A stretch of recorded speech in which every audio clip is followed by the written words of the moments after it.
In this video, I am going to be showing you my complete process for creating a brand identity for a woodworking business. Now, if you've watched any of my previous videos, you may have seen another video that I created where I designed a brand identity for a different woodworking business. This created an interesting challenge for me as I had created now 2 woodworking brand identities, and I had to make sure that both identities were completely different from one another, even though they were within the same industry. Now, my niche market is not within the woodworking business, it is just within the small business market. However, I just happened to have 2 woodworking businesses reach out to me to have their brand identity done.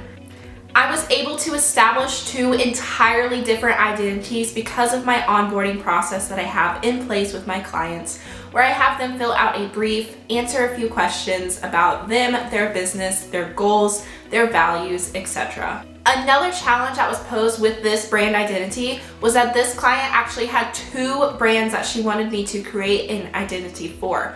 One was the woodworking side of their business and the other was the quilting side of their business.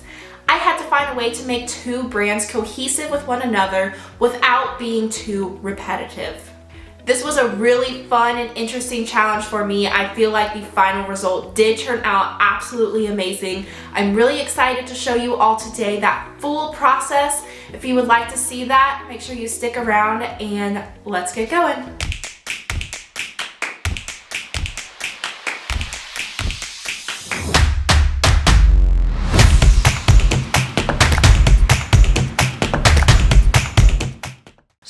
I do on any branding project after the initial strategy is determined is I go in and I find several different typefaces that I feel like are going to fit well with the overall aesthetic of the brand. So on the left hand side I have these typefaces in all caps, and on the right hand side what I'm doing right now is I'm going in and I'm changing them all to be lowercase. Some of the typefaces don't have lowercase as an option, so that is good to know and keep in mind for the branding. Now, I do have this idea of cutting in the established date because when I got the brief from my client, something that I noticed was that there was a lot of mention of the history behind the naming of the brand. So I feel like it was really important to include that history within the overall brand identity. So I'm just going in right now and I'm changing each of these typefaces to say established 1909.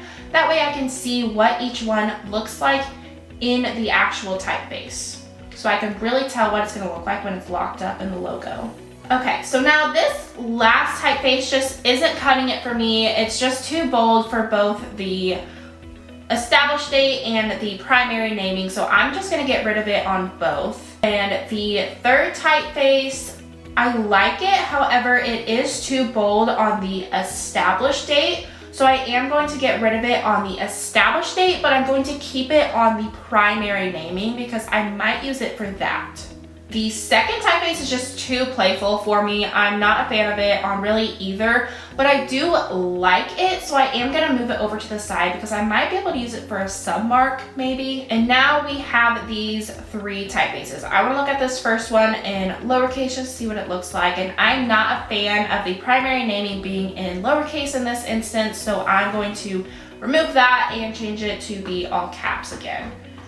The last and the first are just too playful. I'm going to get rid of them, and now we have our typefaces that we're going to go with for the primary naming and the established date. Now I'm going in and I'm adjusting my kerning on the established date. I do want this to be a bit more spread apart so that it matches up with the primary naming a bit better, but I don't want the period to be so far away from the T, so I am moving that back in, adjusting my kerning there, and then I do want to adjust my kerning on the primary naming, but I want to do this manually this time, so I am just ungrouping my letters that I've already outlined, and I'm just manually moving them in closer together, moving the full word, and then we're just going to make sure that this is centered here. And now I want to make my H and my P a little bit bigger just for some kind of visual aesthetics, and I'm liking where this is at right now. Let's go ahead and see if we can replace that H with a different version. So I'm going to use a different typeface here. It's this Honeysuckle Market is the typeface name. Now I like it, but I don't like how kind of squished that stem of the H is, so I'm going to extend that up a bit, and I'm going to copy some of these dots down so that it looks like it was made this way. It looks like it was extended up this way. Make sure I have all of those removed on the outside, and let's see what this looks like if we replace that first H with it. Just place it in here, get it aligned well. I'm not a fan. It feels too playful, and I want this to be a very serious brand, so I'm not gonna go that direction. I'm gonna put that original H back in there. That did not work the way that I thought it was going to, and that's perfectly fine. So let's go ahead and move on to the actual Submark creation now that we have a pretty good word mark created. Now I see a house within the M, so I'm gonna try and see if I can turn this into a house icon. I'm not sure if it's gonna work. So far it's not really looking how I thought it was going to look. And it's not working, so I'm gonna go ahead and get rid of the center part of this A because it's another one that kind of looks like a house because it could be like the roof of a house. So I'm just going in and I've removed that center part, and then I'm adding the bottom. And I like how it looks, but it's just not recognizable enough to be a house, so I'm not gonna go that direction. I've completely changed my mind. I'm going back to square one, rethinking this, and I'm actually just gonna make a house icon over the entire top of the word mark. So I do wanna make sure that my lines are the same size. I'm gonna get the center here. I'm gonna send them out.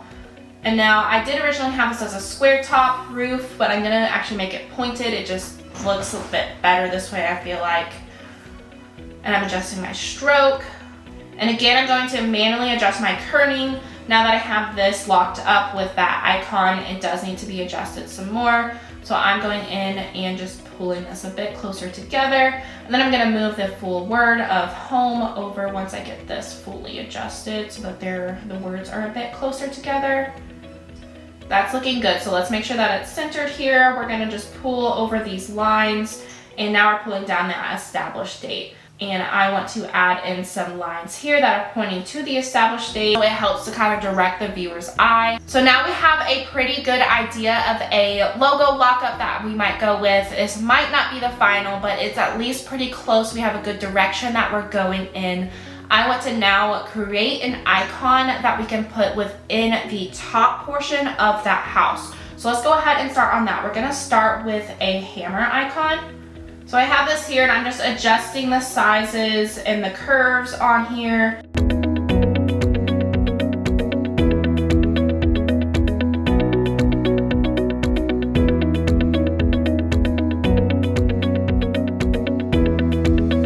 Now I have this idea of putting this icon with the hammer going this way and then the saw crossing over it going the other way, kind of making an X in a way.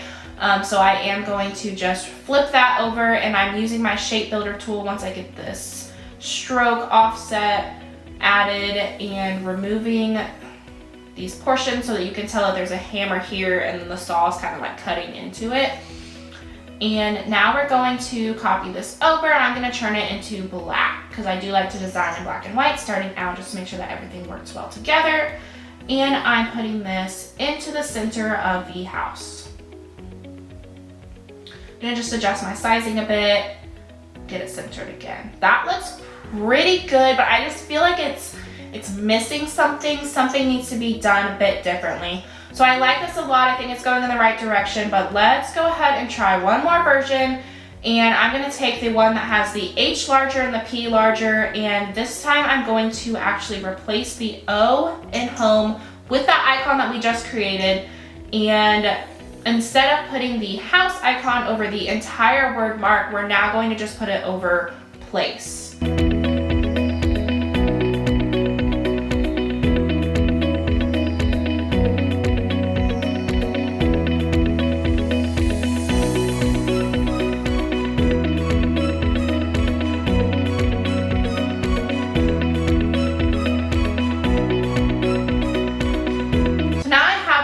Concepts that I do really like, so I'm going to move them over to their own artboard so I can view just my top options all by themselves, just look at them side by side and compare and make sure that I choose the best one of my options. So I have 3 here. This first one, I'm really not vibing with it. I'm not really feeling it. It doesn't fit with the overall aesthetic. I like how the other two have icons included. That's just a really nice touch, I feel like. So I'm not gonna go with the first one. The second one, it's good, but it's just not exactly what I'm envisioning. So I'm gonna go with that third option there. We're gonna move forward with that. So I'm gonna copy this over and I'm gonna get rid of the first and the second logo lockups here so that I just have my third option on here, my final option.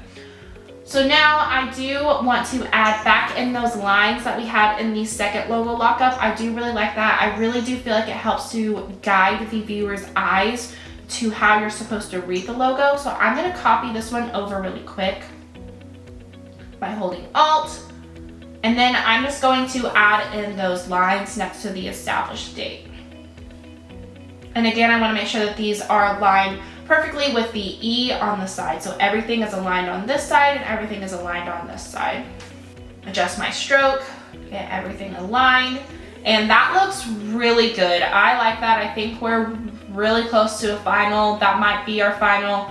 Let's go ahead and get this centered into the artboard just so we can really see it, really look at it.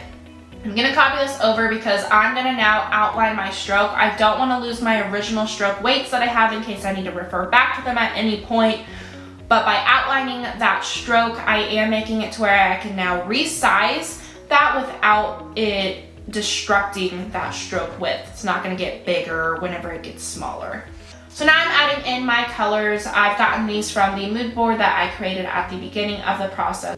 And I'm just adjusting these to fit onto my artboard. I'm gonna add this cream, but I'm gonna make it a bit darker so it has a bit more contrast than just the white. And now I'm just putting the logo on each of the colors just to make sure that the colors work really well with one another. So far they are looking good. The brown is giving me a bit of trouble, so I am gonna go in and adjust the colors a little bit. I don't like darker. Lighter is looking pretty good. So we're just gonna go lighter with the color here. And that is the color scheme. So once I sent this over to the client in the end, they did request having a darker brown as an option as well. So that color did get added into the end color scheme, which is a darker brown in contrast to the tan color. Now we're going to move on to pattern creation. So what I like to do anytime that I create a pattern is I do like to lay out all of my icons that I have created already in a organization that makes sense to possibly be put into a pattern later. So I like to get them kind of, this is where I like this element, this is where I want this one, and things like that before I actually move on to creating the final pattern. So now that I have those organized in that way, I'm going to go ahead and create a pattern. I'm going to use the hex by row option here, and I am just adjusting the sizing and the placement, the rotation of some of the items, and just getting them really placed in here really well so nothing is overlapping in my pattern. I am going to just make it a bit smaller here, and I'm just going to keep adjusting until I get this perfect. So this is what the pattern is looking like now. Let's get this box in here and select our new pattern swatch that was created. And if we zoom in, we can see the pattern. It looks really good right now. I do feel like there's something missing, so I'm actually going to add in, I had created a saw icon before, so I'm gonna get that pasted in here, and I'm gonna find where I want to place it at. I think it's gonna work good right here. Let's adjust sizing on some of these other items. And again, I'm just gonna do a whole bunch of adjusting before finally saving the copy of this pattern.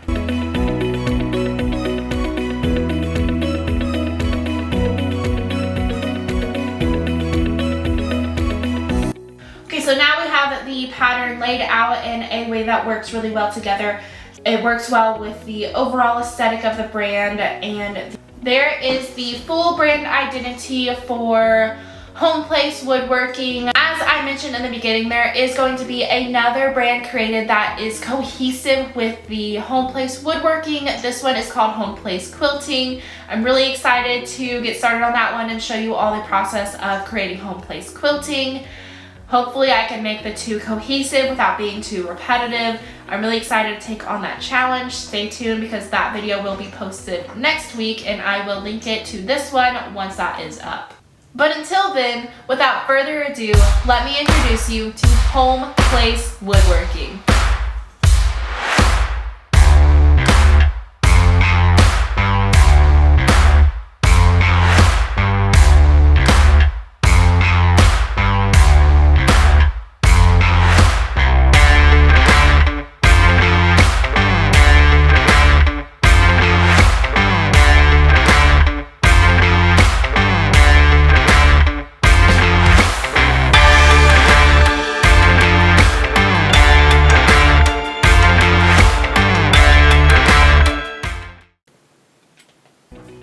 Well, there you have it. There was home place woodworking. I hope that you did enjoy the process of seeing the home place woodworking brand identity come to life.